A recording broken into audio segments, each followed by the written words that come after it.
শিরিক আপনাকে করতেই হবে। আপনি তো বেঁচেই আছেন শিরিকের উপরে, কারো দ্বারস্থ না হয়ে আপনি তো বাঁচতেই পারতেছেন না। অর্থাৎ সৃষ্টিতে শিরিক ছাড়া তো আপনার জীবন অচল। মুমিনের জন্য জন্মান্তর বাধ্যতামূলক না। প্রত্যেক নবীগণ আক্ষরিক শিক্ষা মুক্ত ছিলেন। তারা কিন্তু ভালো করে জানতেন আক্ষরিক শিক্ষা মানুষকে মুক্তি দেয় না। এজন্য তাহারা নিজেরাও কিন্তু আক্ষরিক শিক্ষার ক্লাস দেন নাই। বই পড়লে যদি কেউ কামেল হয়ে যেত, তাহলে এক একজন আজহার বিশ্ববিদ্যালয়, বিভিন্ন ধরনের বিশ্ববিদ্যালয় আছে, ওগুলা পড়ে কি হয়েছে? এক একটা আগুনের গোলা হয়েছে, অহংকারের ডিব্বা হয়েছে।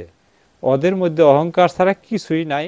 আক্ষরিক শিক্ষা নবী বিদায় হওয়ার বহুকাল পরে শুরু করা হয়েছে। সেটাও করা হয়েছে মুহাম্মদ আলাইহিস সালামের বিরোধী পার্টি যারা ছিল, তারা এটা শুরু করেছিল। মাওলায়াতের দ্বারা এবং খেলাফতের দ্বারা দুটি দ্বারা। মাওলায়াত হচ্ছে কাগজ কলম ছাড়া গুরু এবং শিষ্যের একান্ত শিক্ষা। জাহান্নামের 7টি স্তর আছে, জান্নাতেরও 7টি স্তর আছে। জাহান্নামের 7টি স্তরে যারা আছেন তারা সকলেই নারী। জান্নাতের 7টি স্তরে যারা থাকেন তারাও নারী। কিন্তু জাহান্নামের নারী এবং জান্নাতের নারীদের মধ্যে পার্থক্য আছে। উন্নত নারী এবং দুর্বল নারী। যতক্ষণ পর্যন্ত মুহাম্মদী স্তরে অবলোকন না করতে পারেন, মুহাম্মদী স্তরে উপনীত না হতে পারেন, ততক্ষণ পর্যন্ত জান্নাত অথবা জাহান্নামে বারবার পতিত হইতেই হবে। বর্তমান যে অবস্থা নিয়ে আছি, পরবর্তী এই অবস্থা নিয়েই আসা হবে। মন যদি মন্দের দিকে থাকে, মন্দ অবস্থার মধ্যে আসা হবে। মন যদি ভালোর দিকে থাকে, তাহলে ভালোর মধ্যে আসা হবে। এই আশা থেকে কেহই মুক্ত নয় যতক্ষণ পর্যন্ত মস্তিষ্কের মোহ শূন্য না হবে। সৃষ্টির মূলেই রয়েছে শিরিক, আর শিরিককেই বলা হয় মোহ। যেই সৃষ্টির প্রতি অথবা যেই বস্তুর প্রতি আমার মনের শরিক আছে, এটাই আমার শিরিক। আল্লাহ ব্যতীত অথবা তাহার রসুল ব্যতীত যে কোনো মনের দিকে শরিক হওয়াই শিরিক। আল্লাহ এবং রসুলের সাথে শরিক হওয়া, এই শিরিক মুক্তির দিকে যাবে। বাকি অন্য সকল শিরিক কোনো ক্ষমা নেই। একমাত্র আল্লাহ এবং রসুলের সাথে শিরিক, এটা অনুমতিপ্রাপ্ত। কোরআন এটার অনুমতি দিয়েছে। কোরআনে আছে আতিউল্লাহ আতিউর রাসুল ওয়া ওলিল আমরে। আল্লাহ বলতেছে আমাকে অনুসরণ করো, অথবা আমার রসুলকে অনুসরণ করো, অথবা অলিল আমরদেরকে অনুসরণ করো। অলিল আমরের অনুসরণ মানে যোগ লাগানো, তার সাথে শরিক হওয়া। তার সাথে শরিক হলেই আমি দুর্বল যে শিরিকগুলো আছে, দুর্বল শিরিক থেকে উন্নত শিরিক, এই শিরিককে বলা হয় সূক্ষ্ম শিরিক। জেনে শুনে একটি শিরিকের অনুমতি আল্লাহ মানব জাতিকে দিয়েছে, সেটা হলো আল্লাহ ও তাহার রসুলের সাথে যোগ লাগানোর শিরিক। এটা আল্লাহ কর্তৃক অনুমোদিত। আর কোনো শিরিকের কথা কোরআনে অনুমতি নাই। সমস্ত শিরিক থেকে বাঁচার জন্য, অসংখ্য দুর্বল শিরিক থেকে বাঁচার জন্য একটি সূক্ষ্ম শিরিক করার জন্য কোরআন অনুমতি দিয়েছে। এই শিরিক ছাড়া মুক্তির কোনো বিকল্প নাই। শিরিক আপনাকে করতেই হবে। আপনি তো বেঁচেই আছেন শিরিকের উপরে, কারো দ্বারস্থ না হয়ে আপনি তো বাঁচতেই পারতেছেন না। অর্থাৎ সৃষ্টিতে শিরিক ছাড়া তো আপনার জীবন অচল। শিরিক না করলে তো আপনি এক সেকেন্ড বাঁচতেই পারতেন না। বাতাস গ্রহণ না করলে বাতাসের সাথে শরিক হইতেছেন। বাতাস আপনি না পাইলে বাতাসের সাথে শিরিক না করলে আপনি বাঁচবেন না। খাবারের সাথে শিরিক না করলে আপনি বাঁচবেন না। এই যে অসংখ্য শিরিক হইতেছে, এই অসংখ্য শিরিক হইতে বাঁচার জন্য আল্লাহ ও তাহার রসুলের সাথে শিরিক করার সূক্ষ্মভাবে শিরিক করার, এটা কোরআনের বিধান। কারণ এই শিরিক আপনাকে মুক্তিতে নিয়ে যাবে। সাহায্য দুটোই, একটা আল্লাহর সাহায্য আর একটা হলো বিভিন্ন বস্তুর সাহায্য। সাহায্য ছাড়া তো আপনি বাঁচতেই পারবেন না। কাজেই শিরিক বিষয়ে ভালো করে জেনে নেবেন।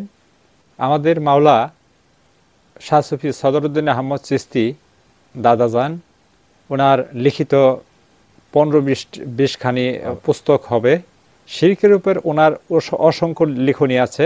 মসজিদ দর্শন, মাওলার অভিষেক, ইসলাম ধর্মের মতভেদের কারণ, সিয়াম দর্শন, কেবলা ও সালাত, কুরবানি দর্শন, কোরআন দর্শন প্রথম, দ্বিতীয়, তৃতীয় খণ্ড, এবং ফিলোসফি অব দ্য হোলি কোরআন একটা ইংরেজি পুস্তক, এবং দোয়াইগুঞ্জুল আরশ, এই জাতীয় অসংখ্য তফসির। ওনার তফসিরগুলি পাবেন বাংলা বাজার, রেমন্ড পাবলিশার্স, অথবা ইমামিয়া চিশতিয়া পাবলিশার্স, অথবা সদর প্রকাশনী।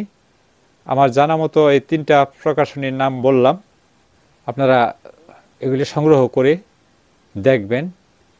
প্রকাশনীগুলো হলো রেমন্ড পাবলিশার্স, সৈয়দ রহমতুল্লাহ রাজন প্রকাশনীর মালিকের নাম, এবং সদর প্রকাশনী মালিকের নাম হচ্ছে আব্দুল মোমেন, এবং ইমামিয়া চিশতিয়া পাবলিশার্স, ওটার মালিকানা আমাদের দাদা হুজুরের ছেলে আমাদের চাচাজান শিবলি সাহেব। বইগুলা ওনাদের কাছ থেকে সংগ্রহ করবেন। মোট কথা, এত কিছুর পরে লাস্ট একটা কথাই থাকলো, সেটা হচ্ছে কামেল মুর্শিদের কোনো বিকল্প নাই, গুরু লাগবেই, এটা বাধ্যতামূলক। গুরু ব্যতীত আপনাকে উদ্ধার করার ফর্মুলা, আপনি ফর্মুলা কোথায় পাবেন? বই পড়লে যদি কেউ কামেল হয়ে যেত, তাহলে একজন আজহার বিশ্ববিদ্যালয়, বিভিন্ন ধরনের বিশ্ববিদ্যালয় আছে, ওগুলা পড়ে কি হয়েছে? এক একটা আগুনের গোলা হয়েছে, অহংকারের ডিব্বা হয়েছে। ওদের মধ্যে অহংকার ছাড়া কিছুই নাই। যে পড়াগুলি পড়ছে তারা ওগুলির সাথে, মোট কথা, তারা চারিত্রিক শিক্ষা নেয় নাই, শিক্ষা নিয়েছে আক্ষরিক। এজন্যে প্রত্যেক নবীগণ আক্ষরিক শিক্ষা মুক্ত ছিলেন। তারা কিন্তু ভালো করে জানতেন আক্ষরিক শিক্ষা মানুষকে মুক্তি দেয় না, বরং অহংকারী তৈরি করে। এজন্য তাহারা নিজেরাও কিন্তু আক্ষরিক শিক্ষার ক্লাস দেন নাই। আক্ষরিক শিক্ষা নবী বিদায় হওয়ার বহুকাল পরে শুরু করা হয়েছে। সেটাও করা হয়েছে মুহাম্মদ আলাইহিস সালামের বিরোধী পার্টি যারা ছিল, তারা এটা শুরু করেছিল। কারণ মাওলায়াতের দ্বারা এবং খেলাফতের দ্বারা দুটি দ্বারা। মাওলায়াত হচ্ছে কাগজ কলম ছাড়া গুরু এবং শিষ্যের একান্ত শিক্ষা, আর খেলাফতের শিক্ষা হচ্ছে প্রাতিষ্ঠানিক শিক্ষা। খেলাফতের শিক্ষার মধ্যে অসংখ্য শিক্ষক আছে, এবং মাওলায়াতের শিক্ষার মধ্যে 1জন বা 2জন শিক্ষক থাকতে পারে। কারণ আপনি যে গুরুতে যাবেন,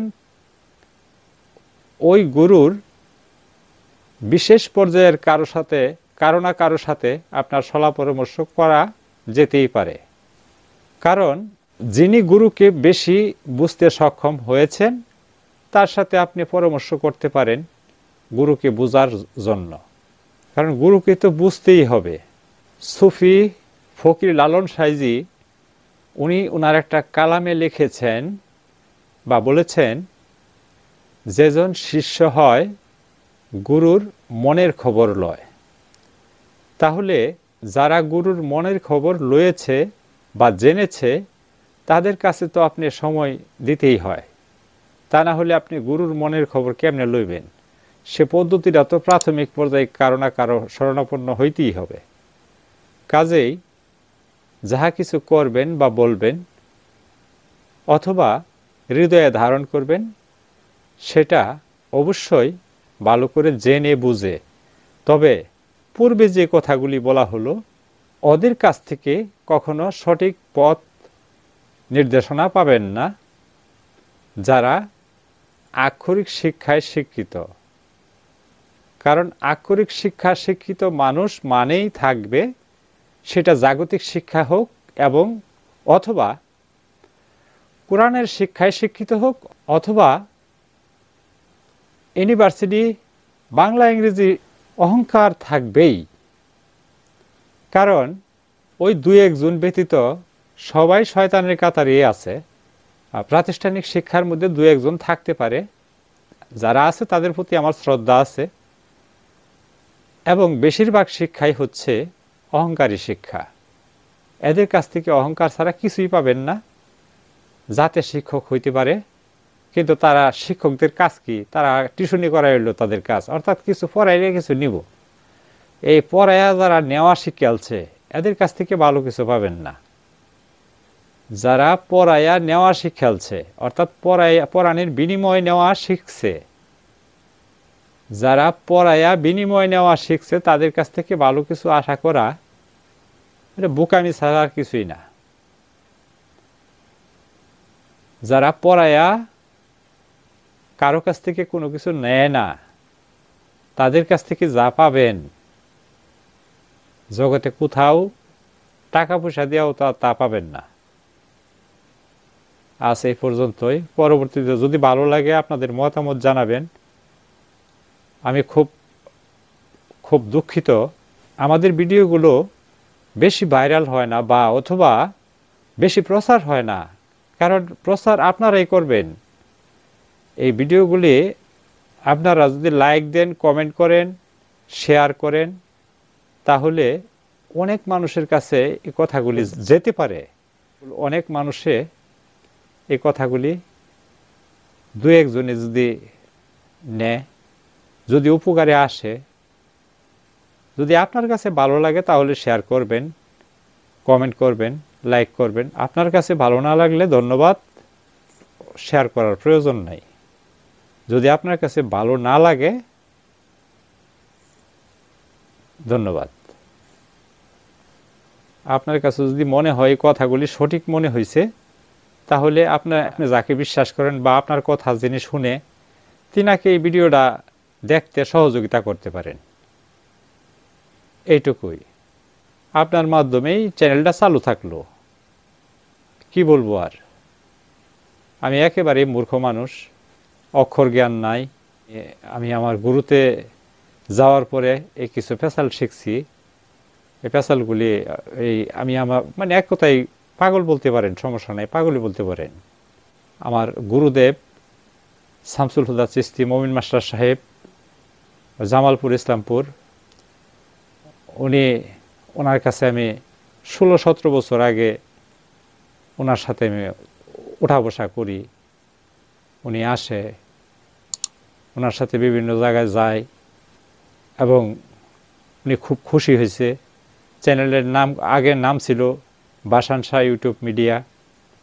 পরবর্তীতে আমি ওনার কাছে পরামর্শ করছি, বলছি যে বাবার চ্যানেলের নামটা পরিবর্তন করলে কেমন হইতো। পরে উনি নাম বলে দিচ্ছে যে মুক্তির সোপান দেন। তো ওনার কথাতেই আমি এই চ্যানেলের নামকরণটা করছি। ঠিক আছে, ভালো থাকেন। সকলের পরমাত্মা জাগ্রত হোক, সকলকে গুরু সহায়তা করুক, সকলের প্রতি গুরু সহায় হন, সকলকেই ভক্তি শ্রদ্ধা, সকলের প্রতি নত। জয় গুরু, জয় গুরু, জয় গুরু।